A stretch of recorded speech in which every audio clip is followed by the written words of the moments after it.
Welcome to a very special Retail West edition of The Voice of Retail. I'm your host, Michael LeBlanc. This podcast is brought to you in conjunction with Retail Council of Canada and sponsored by Atomic Reach. Atomic Reach offers Atomic AI, the world's leading smart content platform. By optimizing product descriptions and marketing content to match shoppers' reading and emotional preferences, they deliver sales conversion, improvements, and personalizations at scale. Recorded live from Vancouver at RCC's annual Retail West conference with top retailers and retail insiders gathered for a day of insights and action items, I spoke with leading retailers and took the stage myself to explore leading-edge AI solutions for e-commerce digital marketing content. First up is Frank Monteleone, Senior Vice President of Human Resources and Corporate Communications, Rexall Pharmacy Group. We talk about the importance of employer branding and leveraging modern digital tools to social media to find the top employees that make the difference at Rexall.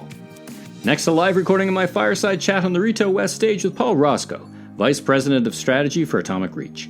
After an introduction from RCC Vice President Sonny Brar, we break down the essence of AI, understand the spectrum of its key contribution to retail, and finally how Atomic Reach used their AI engine to create a 7% sales lift for Golf Town.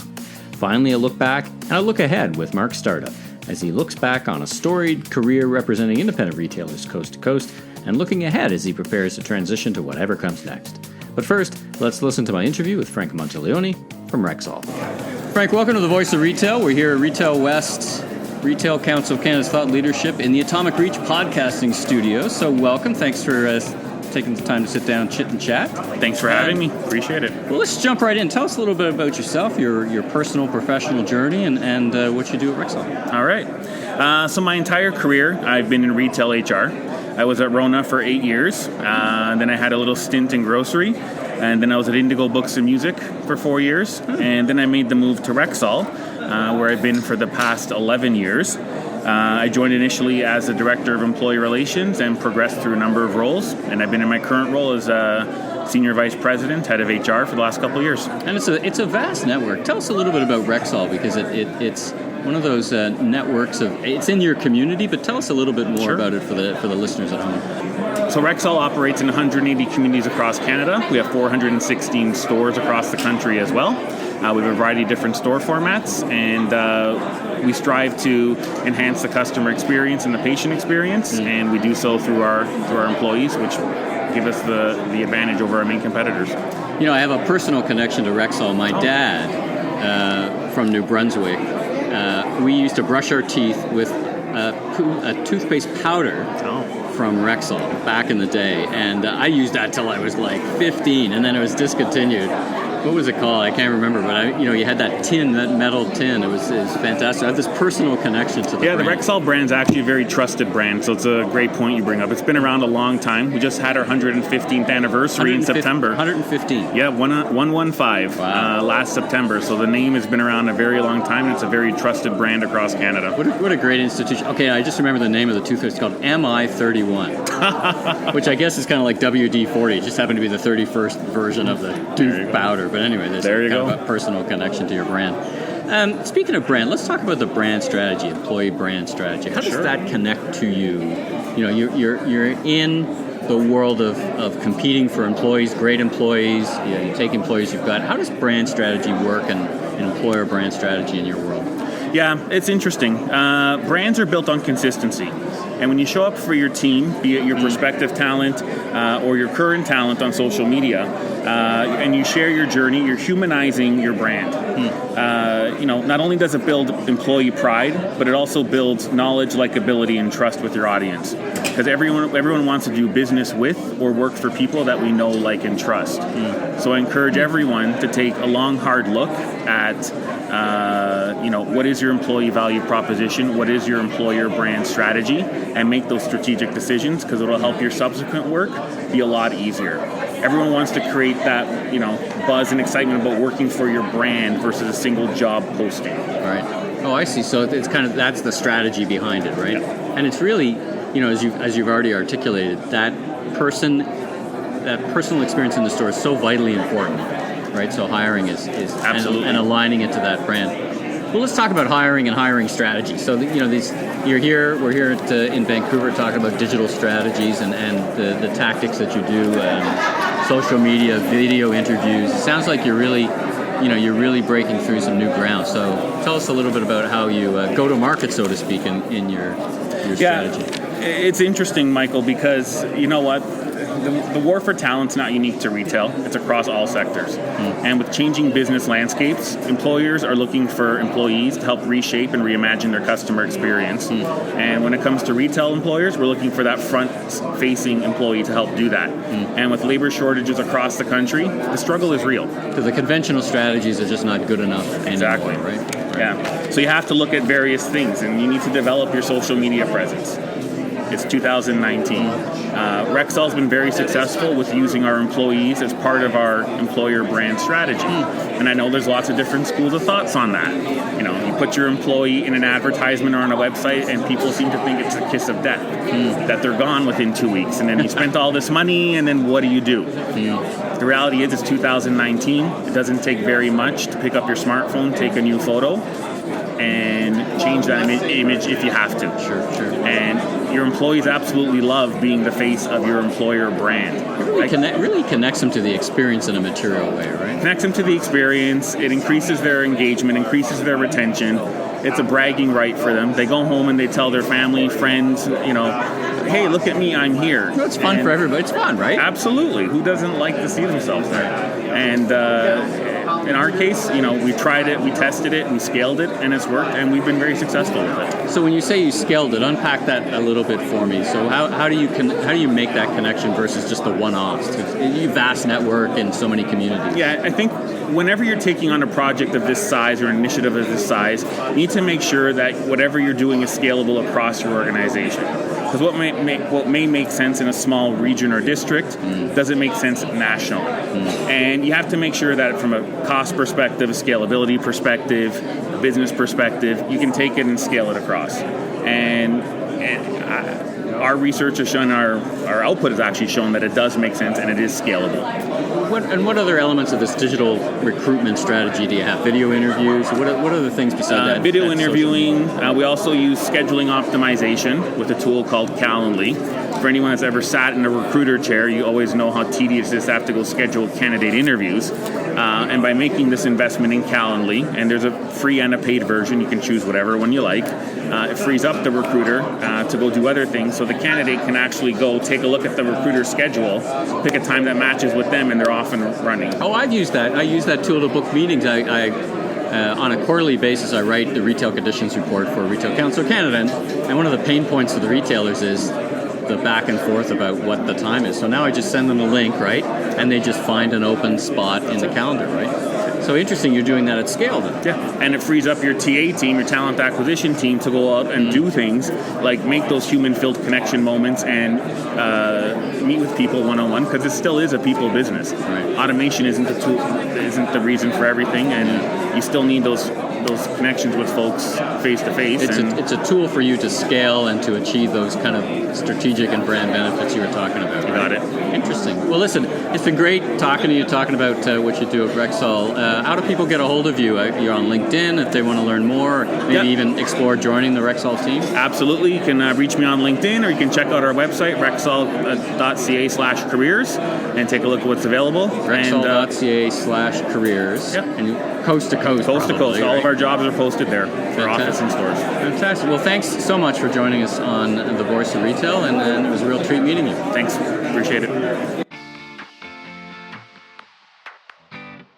Good afternoon and welcome back. I hope everyone enjoyed their lunch. I am very excited to introduce these next two gentlemen to my right on their session today. This session is fascinating, and let me tell you why it's fascinating. Retailers are facing unique challenges with their investments in digital marketing. And when I say digital marketing, I mean digital marketing context. Same product from multiple sources can create confusion on the customer journey. So here with the insights and solutions is Paul Rosco, VP of Strategy with Atomic Reach, and a colleague and friend of mine, Michael LeBlanc, Senior Retail Advisor with Retail Council of Canada and Voice of Retail podcast host and producer. Hopefully I got all that right. With that said, everyone, let's give a nice round of applause for Paul and Michael. Thank you, gentlemen. All right, thanks, Sonny. Great introduction as always, and Thanks, everyone, for joining us. We're going to be live podcasting this as well, so shout out to all of you as we make this part of the Voice of Retail podcast. So settle in. We got a great session planned for you. We're going to talk about a little bit about Atomic Reach and their origin story. We're going to talk about AI and how that works, and then we're going to talk about creating killer content using AI. So we've got a great session planned for you. But why don't we go ahead and jump right in. Paul, tell us a little bit about yourself, your personal journey, what you do at Atomic Reach, and a little bit about Atomic Reach's origin story and how it came to be. Sure. Well, first of all, thanks for having me. So I am VP of Strategy at Atomic Reach. I have a few different hats that I wear. I lead our business development, strategic partnerships, and marketing activities. My background is business development and strategic partnerships within the high-tech space. I've led business development with Research in Motion in the early days of BlackBerry, a company up in Ottawa called Bridgewater Systems that is now part of Amdocs, Tyco Security Products, and now Atomic Reach. So it's a great background. So you were sharing with me over dinner last night a bit of the backstory behind Atomic Reach. So, one of these startup companies that's not really a startup company and has an interesting backstory, which I think actually will inform our discussion, because it starts at there's an opportunity to be solved, and it's a gnarly problem, but how do we solve it? So tell us a little bit about Atomic Reach. That's exactly right. So the company was originally formed back in 2012 as a content curation platform. So looking to supplement the internal digital content creation capabilities of enterprises with third-party freelancers that could create content. And as the CEO, Bradley Silver, was running that operation, he found there were times where he would procure a piece of content that would perform really well for a client, and times where he would procure a piece of content that wouldn't perform really well. But in each situation, it was well written on a relevant topic, seemed to be couldn't really see a difference between the two contents. And so he couldn't understand why one would perform and another wouldn't. And so he went out and talked to his clients, and he talked to other large publishers, and they all validated that, yes, we have this issue. But writing's an art. If something doesn't perform, you pull it down, you write a new piece, you publish it, and you track the results. And so at that time, he saw a fundamental challenge to the value proposition of Atomic Reach as it stood today. And so at that time, he wound down the content curation business, went into a heavy R&D mode, and wanted to see if he could introduce some science into the content creation process. And in particular, he thought that artificial intelligence, machine learning, natural language processing, natural language generation would be a good avenue to explore. Big words. We're going to delve into what all that exactly means a little later in our chat together. But so Atomic Reach has been around. It's not an overnight. You've been going through millions of pieces of data and refining the AI code. That's been, how long have you been doing what you do today? That's right. We went into R&D for about 4 to 5 years. Okay. And when I say R&D, that's all we did. There was no commercial aspect to the business at that time. And literally analyzed tens of millions of pieces of digital content, interacted with the people that were consuming that content, running focus groups, asking questions. Where does your eye go on the page? How does the content make you feel? Is the content familiar to you? And then going through that whole process again, slightly revising the content, and again, doing that research. Over and over and over again. And through that process, we identified about 100 different variables that impact reading comprehension and how people consume the written word. So we're going to get later in our interview how you distill those down into something that's actually meaningful to understand for all of us. That's right. Kind of strip away all that. And typically I wouldn't spend so much time on the background of an organization, but it's meaningful that while it's kind of new to market, it's not new to what it's been doing. So now you're in market. Let's talk about, as you travel around and as you talk to C-level executives across North America and globally, what have you been hearing, and what are they saying that the challenges they face in content from even from at a product level perspective? Sure. So everyone's bought into the need for digital content, how it can be used as a tool to move customers through that customer journey, ultimately to that purchase decision.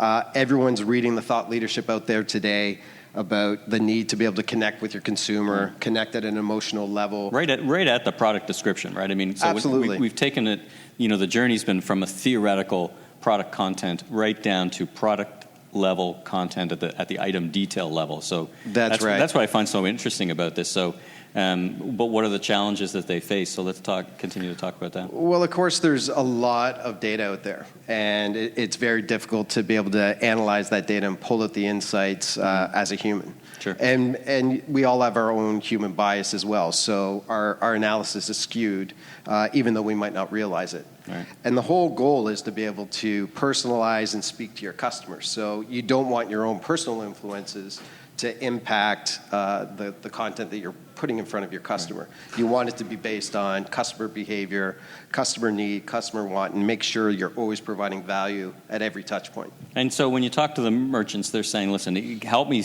We know it's relevant, so anyone in the room would know the content's relevant, but what are those things, whether it's they're getting the content from a variety of sources, right? The content's coming in from the vendors. What are those things? Yeah, so it's getting content. How do you have an objective way to evaluate the quality of the content?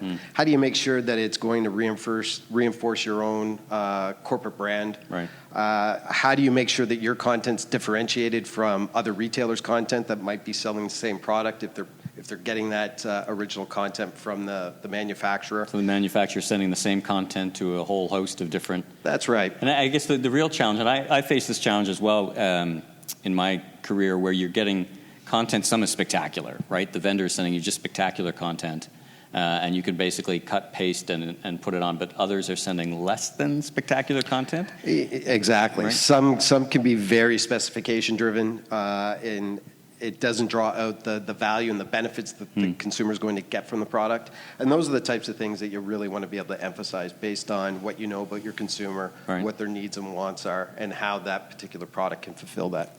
I guess it's also this combination of productivity and just at scale, right? So whether you already have a group of people pulling content together and trying to make it homogeneous on your site, so there's a scale issue. So it's really, I guess, a mix for merchants of, I'd rather have people doing something else if there was a solution, and I'd really like to have the content all look the same, feel the same, and talk the same way, right? Yeah, so the challenges that marketers raise for us is, one, just the amount of content that they need, and how do they keep it fresh, and how can they produce that amount of content at scale?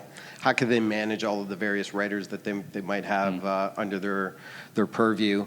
And again, making sure that it's quality content that's being published. Right. And really at scale, right? So that absolutely. And I keep coming back to that because really this solution and what you do and what the industry is able to do this at scale. Because ultimately, this can all, I think what's magical in a sense, what they say about great science is like magic is that there's now through tools like this an objective way to measure readability and content. We're going to get to how you do that later, but that's really what we're talking about. That's right. Right. Let's talk about AI, because you use some big words about what AI is and AI isn't. And I often get confused between what is AI and what is machine learning and what is just smart computers that have a lot of horsepower that do if-then kind of decision making. So, from your perspective, and we're not at a technological session, so we're not really going to delve into the code. But what are those key differences? So first of all, machine learning is a subset of artificial intelligence, and at the most basic definition of artificial intelligence, it's building some intelligence into the machine. And that could be, as you say, very complex if-then problem statements, or it could be something a bit more complex. The machine learning aspect of it is the ability for the machine to learn based on new data that it's analyzing without the need for programming to take place. So based on how the data is changing and how the patterns are changing within that data, being able to bring to light new insights that perhaps the machine wasn't looking for in the past. So I guess couple of the inherent advantages of this AI are, the fact that it's a prediction machine, right? It's a very good predicting at what it does, but it also takes some bias out.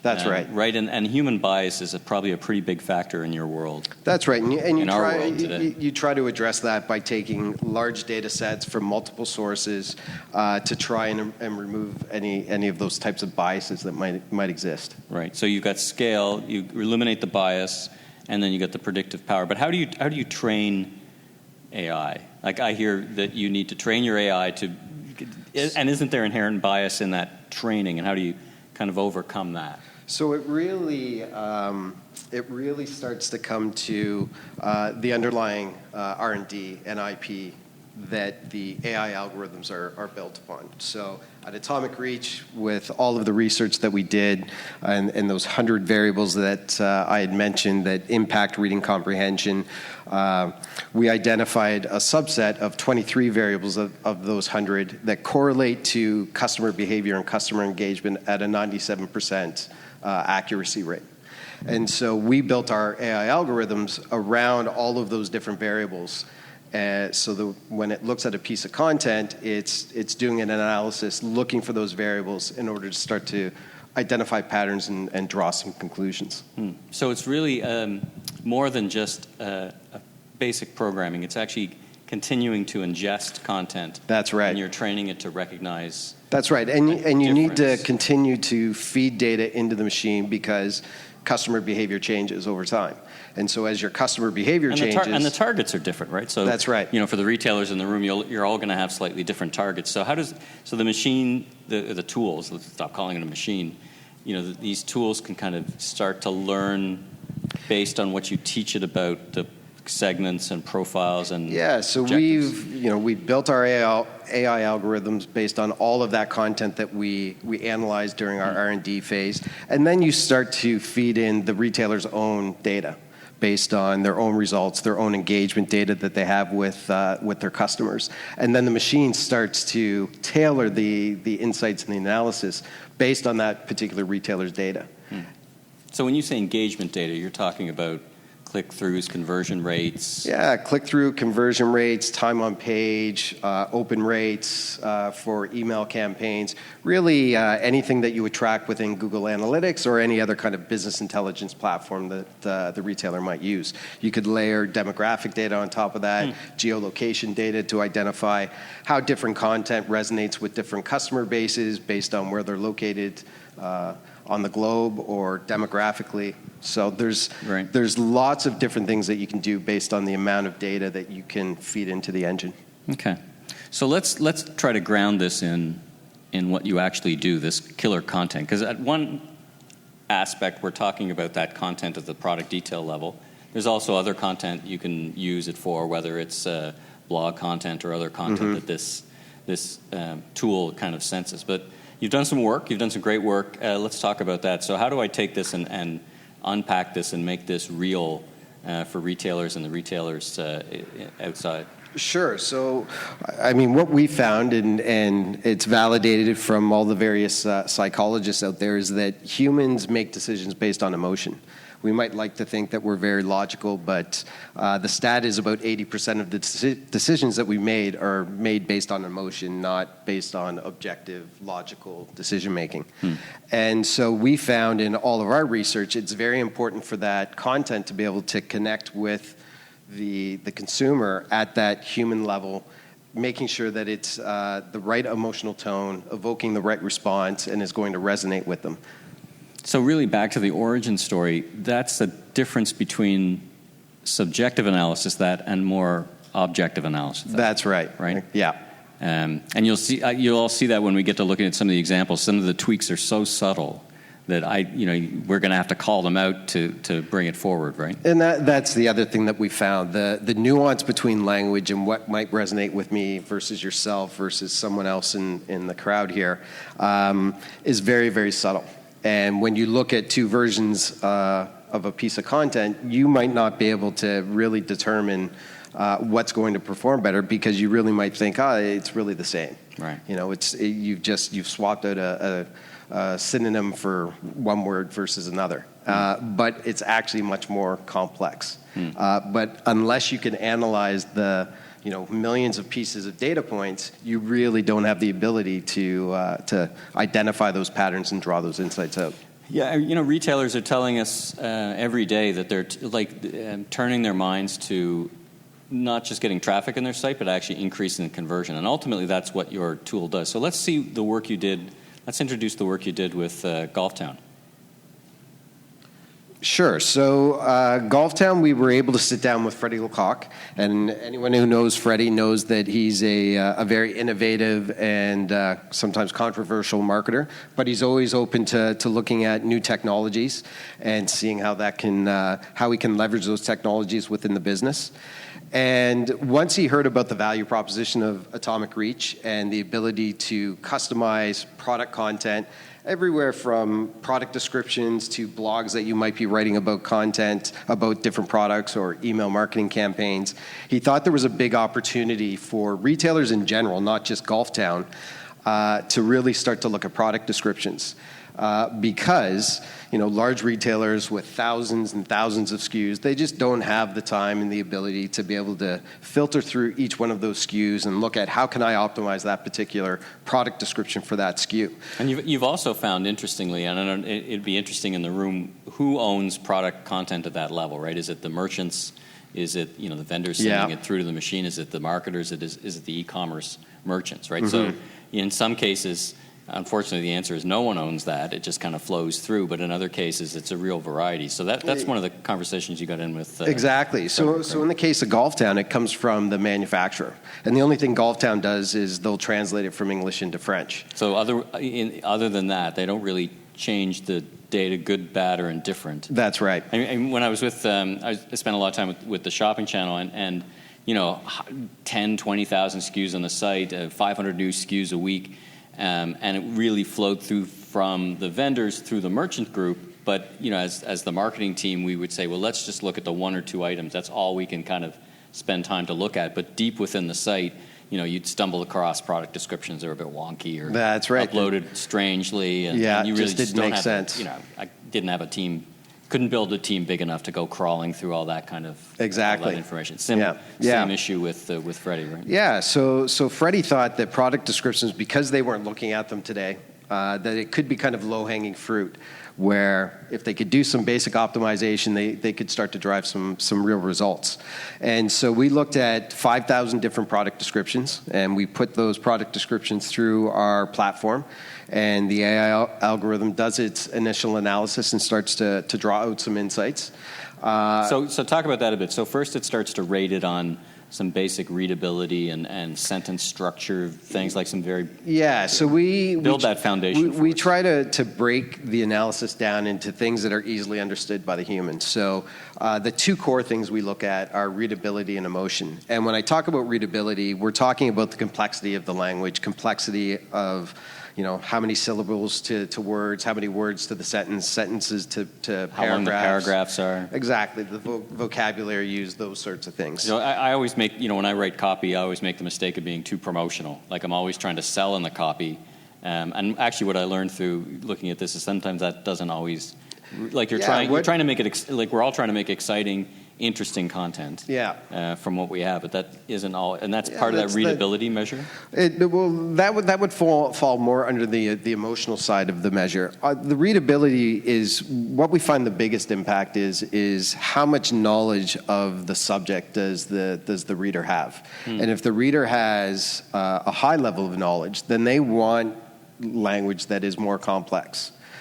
Because they understand the nuances and the details of the particular subject. If it's someone that doesn't have a lot of knowledge, then they want something written at a general level where they understand the terms that are used within the content, and it's not something that they have to go and look up and try to figure out what is the content actually telling me. So how is it that you determine that from the data? Like that's the part that I haven't been able to connect in my mind. So yet. The first step that we do when we work with a client is we consume their historical content that they've published in the past. Product descriptions, all product that. descriptions, blogs, web pages. And how much can you consume? Basically an infinite amount. Yeah, the more the better. But at the same time, the marketing strategy of a retailer is going to change over time. So if they've been doing something in the past that really isn't relevant today, you might not want to look at that content. Okay. So We'll consume the historical content and the associated engagement metrics, and then we'll come back to the retailer and start to share some of the insights. And again, those engagement metrics, that's click-throughs, time on page. Yeah, purchases, pricing information, discounts, all of those sorts of things. And then we'll start to identify the patterns of high-performing content versus low-performing content. And then we'll work with the retailer to look at how do you really want to kind of slice and dice this data. Do you want to look at it from a regional perspective, from a customer persona perspective, from a demographic perspective? And then we'll start to build what we call content profiles that are meant to achieve a specific marketing objective. And based on that marketing objective, we'll tell you what should that content look like. And the ultimate objective is to sell. That's right. I mean, we talk about marketing objectives, but ultimately we're all in the business to make sure that. Ultimately, the goal is to move that consumer through the journey to the purchase point. But again, we see all the stats of 7, 8 different touch points before the consumer actually makes a purchase. Sure. So you need to make sure that your content is going to be relevant for where they are within that customer journey. So again, we can work with the retailer to look at how have you used your content in the past? Was it to build awareness? Was it to try and get someone to actually, click on the buy button? Sure. What is it that you've done? And then we can look at how has that content performed relative to that particular objective. So I'm just looking at the screen. So in this case, you've got, as you said, you've got readability and emotion, and those things are actually, kind of catchment phrases for hundreds of different things you look at. You were even telling me about how there's some sentences, whether it's a noun that goes first or second in the sentence structure. Like, it gets so granular that I don't even want to go too far deep into it, but yes, but it all rolls up into these two kind of key things, right? That's right. And so with the Golf Town example, after analyzing the 5,000 different product descriptions, we then narrowed focus for this proof of concept. And we looked at 2 different product categories, men's golf clubs and ladies golf clubs. And then based on the analysis that we did of those 2 different product categories, what we found was that for men's golf clubs, the ideal readability and emotion was academic for readability and exciting for emotion. And for female golf clubs, it was readability of specialist and emotion of calm. So unpack that for us. What's the difference between academic and specialist? I mean, part of it is your criteria, but can you give us a sense of layman's, what does that mean? So we grade readability on 5 different levels. General would be the most basic, so someone who doesn't have a lot of knowledge about the subject matter, to knowledgeable, specialist, academic, and genius. And again, you can tell that readability by just the way they're interacting with the product. Yeah, so we can tell based on looking at the historical content and grading that content. Was that content written at an academic level or a general level? And then how did that content perform based on the objective? And so you're going to, based on the amount of content that you analyze, you're going to have content that was written in a bunch of different ways, that was meant to achieve a different marketing objective, that performed in a different way. I like this example because you basically have, if you peel back the example, you've got basically the same brands giving you the content. So the content in this case is kind of held static, right? So you don't have 2 different suppliers. You've got 2 different sets of clubs from the same sets of providers, right? That's right. And some might be targeted at the novice that hasn't picked up and swung a club before, to the person that thinks they're going to be the next player on the PGA. Okay, so what happened? You took this data, So we took this data, we analyzed those 270 product descriptions. We came up with what the ideal way for those product descriptions to be written was. We then optimize those product descriptions. And again, this is all machine driven. This is all machine driven, that's right. So the machine then took those 270 product descriptions and rewrote them. So what you're telling us here in this room is that the machine wrote the product description. That's right. And it rewrote the product descriptions to match those different categories. So for men's product descriptions, men's golf clubs, it was written at the academic and exciting for the emotional tone, and for female clubs, specialists, and calm. So are we at the cusp of AI writing novels here? No, we're not quite there yet, but certainly down the road, you're going to get to the point where the machine will be able to write long-form content. You'll be able to put in a topic. You'll be able to put in some keywords and key terms, and a few different parameters, and the machine will get there eventually. Eventually. So it'll be great until then. Then it's Judgment Day, and then it's kind of all over. But until then, it'll be great. All right. So let's take a look at what you learned and how it performed, because this really gets down to how the machine changed the product description, right? That's right. So here you see a description for a women's golf club, the original on the left, the optimized description on the right. The words that are highlighted in blue were the words that were changed. So for the listeners at home, since we're doing on a podcast, I wouldn't ordinarily do this. So the original content on the first one, speed pocket in the 4 through 7 irons, works with an advanced ultra-thin face design to promote consistently high ball speed and distance. But the machine wrote it to say what? The machine wrote it to say speed pocket in the 4 through 7 irons works with a sophisticated ultra-slim face design to promote consistently high ball speed and distance. So it changed advanced and ultra-thin to sophisticated and ultra-slim. It seems almost meaningless. Exactly. Right? How you would differentiate... To the human eye, it seems almost meaningless. Between those two product descriptions as to what would perform better, I think it's very debatable. So the next example, so we got 3. The weight is strategically redistributed to lower and center the CG location. And then... And that was optimized to read, weight is ideally distributed to lower and center the CG location, promoting a higher launch angle, higher peak, trajectory, etc. So basically it changed strategically to ideally. That's right. And this, again, is based on sentiment and all these hundred of variables. Now, the third example, fantastic feel promoted by specially formulated polyurethane developed by 3M. And the machine wrote it. It's hard for you to see. You're blocked. I'll read it out. Fantastic feel promoted by an exceptionally devised. So from specially formulated to exceptionally devised. It doesn't seem like a big difference. That's right. But again, the underlying IP and one of the things that differentiates Atomic Reach is not only the AI and the ability to do all this analysis, it's the fact that it's built on top of a customer behavior model. And we really understand how the words correlate to customer engagement and customer behavior. So the words that we've changed on the page are the words that we know will actually get the customer to take an action. In this case, actually make a purchase. So the win is on the screen again for the listeners at home. So by making these subtle changes in those 200 odd SKUs, measured fairly rigorously, like for like, same time period. Not one was on sale and the other, 7.29% increase in sales. That's right. We were able to. It's almost hard to believe. I mean, that such subtle changes could yield. 7% is not nothing, so to speak, right? Exactly. I think any retailer that could say they'd get 7% organic growth would be pretty happy. Interesting. When I first saw this, I couldn't imagine how such subtle words. I could get it in paragraphs and phrasings, but even those subtle words, it's great.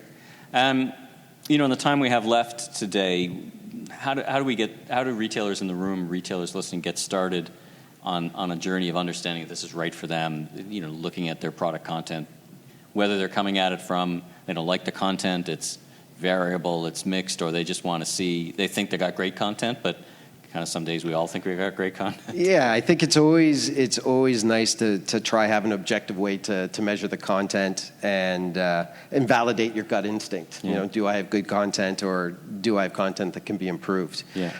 And then I would really encourage marketers and retailers to start to do some trials and proof of concepts. Don't try boil the ocean. Look at a specific marketing objective and some of the content that you've used to try and achieve that, and see if you can start to drive some improved performance by leveraging some of these AI technologies that exist today.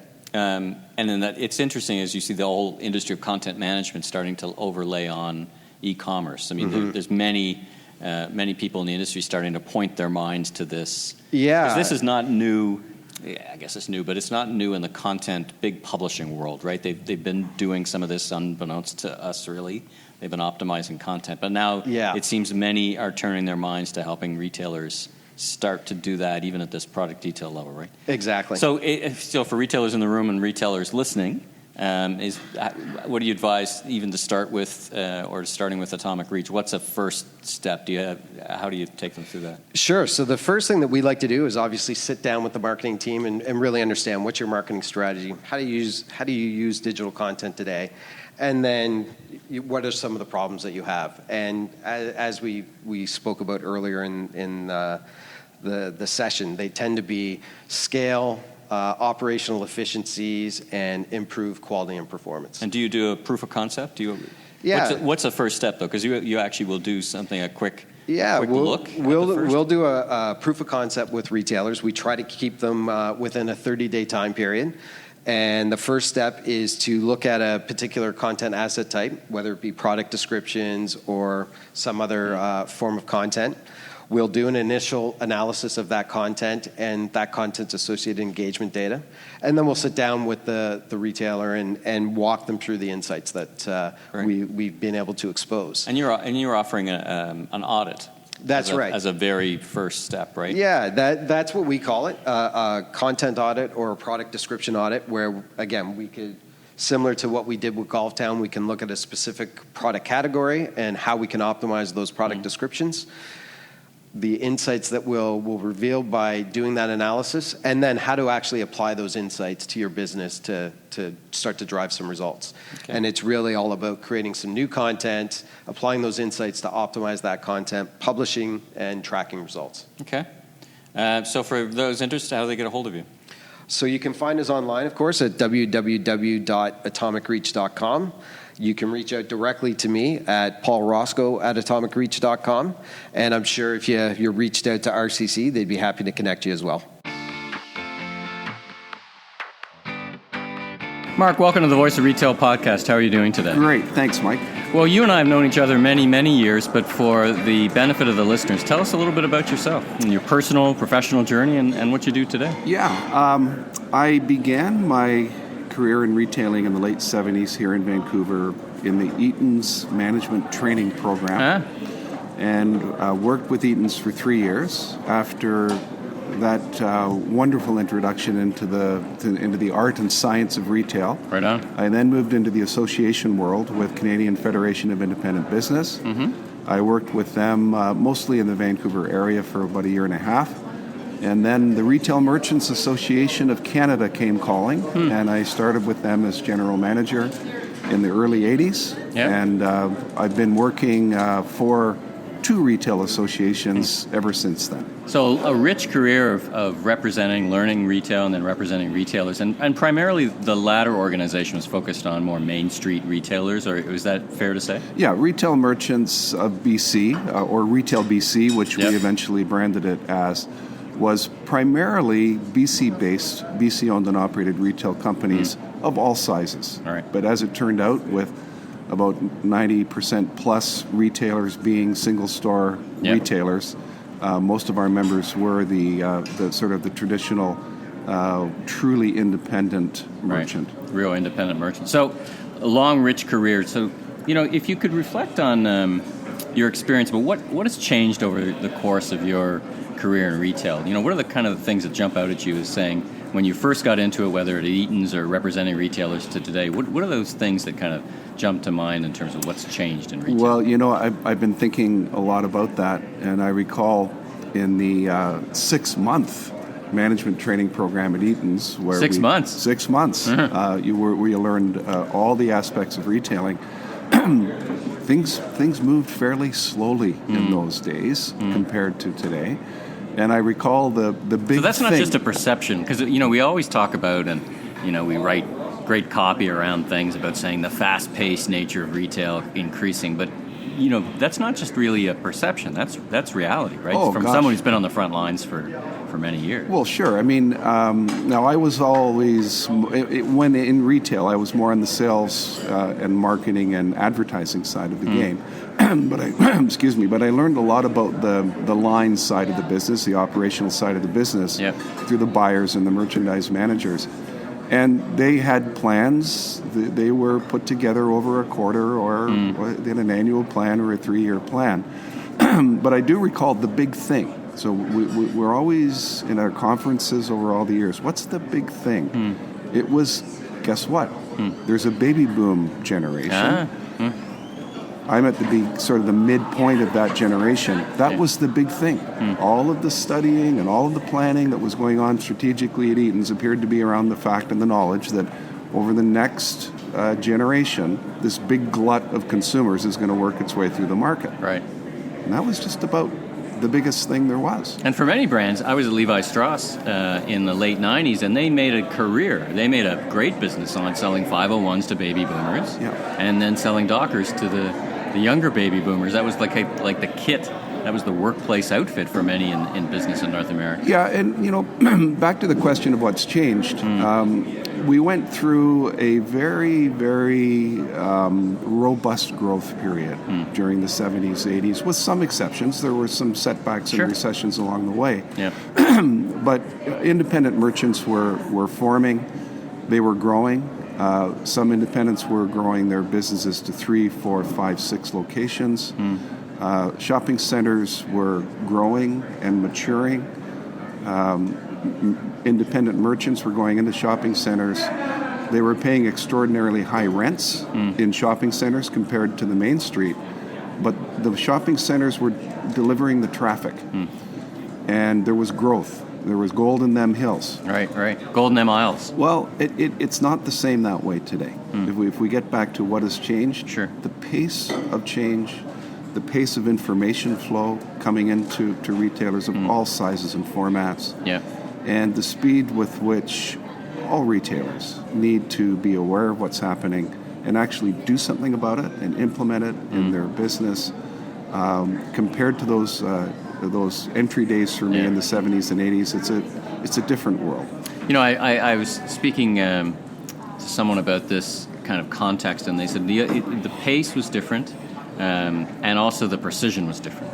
It was, when they looked at things like inventory and planning, it's interesting you're saying that it's kind of a rock solid plan and here's the plan.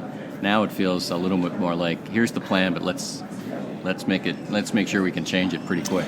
Well, yeah, and I was also thinking there actually were merchants in that period of retailing, at least in British Columbia or Vancouver, that they really didn't have an inventory control system. They bought what they thought the customer is going to buy when they went to the buying shows. A little more art than science, perhaps. Well, and then literally one merchant told me that every year, for a period of years, he'd hand his receipts over to his accountant or his bookkeeper, and then he'd find out a few weeks later whether he made any money during that year. You can't operate that way today. Yeah, what a difference. So let's cast our mind forward as you think about it's a milestone for you. You served the industry for many, many years. We're celebrating your commitment to the industry tonight. As you cast your mind forward into what it takes to win in retail today, with the benefit of hindsight and today being in it, what are the kind of the top things that retailers need to focus on to win successfully, and particularly since a lot of your career has been on the independent retailers.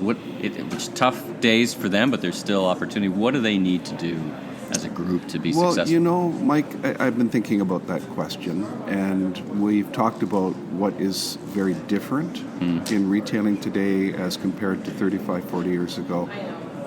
In my view, there are some things that are very much the same as well. So if you get down to the true essence of the connection between the merchant and their customer, I don't think a whole lot has changed. The customer is looking to be satisfied in whatever manner they perceive that value. There's been a lot of discussion about value in today's world as compared to, say, 25, 30 years ago. So merchants now, in my view, have got so much more choice and so much more opportunity to bring in systems, technology, platforms, apps, if you will, that will better position them to provide their customer with experiences, with positive experiences, as the customer is seeking the merchandise or the solution or the goods that they're looking for. Is it fair to say, to some degree, it's the times have never been better in terms of technology that's accessible to merchants of all sizes in today's world? You know, your platforms that are formerly, you know, these platforms were just the purview of very large, super big, large retailers. But now with the technology doesn't solve all the problems by any means, but there's more accessibility to platforms like your Shopify's of the world, where you can have a state-of-the-art e-commerce site without the $1 million to take a credit card. Absolutely. I mean, that the evolution of technology in that perspective has been transformational to the small and independent retailer. When the first automated point of sale systems came into the market back in the 80s, to get a good one, merchants were an independent merchant would be laying out $20,000, $25,000, $30,000. Wow. You can access the same spreadsheets and the same power today almost virtually for free. Yeah. Although I wouldn't recommend that. Get what you pay for, but that still has been the case. Transformational. But what hasn't changed again is do you know who your customer is? Are you buying the right merchandise to meet their need? And are you offering it to them in a channel? Now, there's a word we didn't really talk about back in the 80s and 90s. Are you offering it in the channel or the channels that your customer wants to purchase it from you? Right. So what's next for you? So long service to the industry at the end of 2019. You're retiring, at least from this phase of your career. But what's next for Mark Startup? Yeah, I'm calling it transition, Mike. Retirement just sounds too final and it's true. too it's antithetical to my name. I've got to start up. I can't. I guess that's a down. clue for the future. But you know, I think I'm taking stock of all the things I enjoyed over the years, and some of the things that I might have been better at or felt that I was better at. So I think I've been on boards as well. I've served boards and I've worked on boards, and I've always had a passion for visioning, for developing strategy, for alignment amongst groups. Boards work better when they're all on the same page. They don't work all that effectively if going in different directions. Going in different directions, and that's hard work. I've learned that over the years. So if I can make a contribution in the not-for-profit world or in the trade association world, either as a director or as a supporter or a facilitator in helping in that area. Right. I'm an avid outdoors person. I love to ride my bike and hike and do all those things. So there will be certainly a lot of time in my calendar to do that. Perfect. And I don't know. Based on your experience and skills, that time you might find that time fleeting once people start figuring out that you're on the market, so to speak, or accessible. Yeah. Right? Well, I'm looking forward to the transition. And working with retail entrepreneurs for close to 40 years has just been, it's been like I've had every time I had a new board of directors or a new board chair or an entrepreneur comes into our board, it's like the CEO or the executive director, it's like getting an MBA credit every time someone comes along. So if people want to get a hold of you and going forward, what's the best way to get a hold of you? LinkedIn? Are you on LinkedIn? I'm on LinkedIn for sure. Great. Yeah, Probably the best way to get a hold of you through LinkedIn? Yeah. Fantastic. Well, listen, thanks for spending some time here at Retail West in the Atomic Reach podcasting studio in Vancouver and chitting and chatting with me. And I wish you all the best for the future and look forward to staying in touch. My pleasure to be here, Mike, and all the best to you. Well, that's a wrap on this very special Retail West edition of the Voice of Retail podcast. Thanks to Frank, Paul, and Mark for being my guests. If you like this podcast, you can subscribe on Apple iTunes or your favorite podcast platform. Please rate and review, and be sure and recommend to a friend or colleague in the retail industry. I'm Michael LeBlanc, founder and president of M.E. LeBlanc Company, Inc. You can learn more about me on www.meleblanc.co or, of course, on LinkedIn. Until next time, have a great week.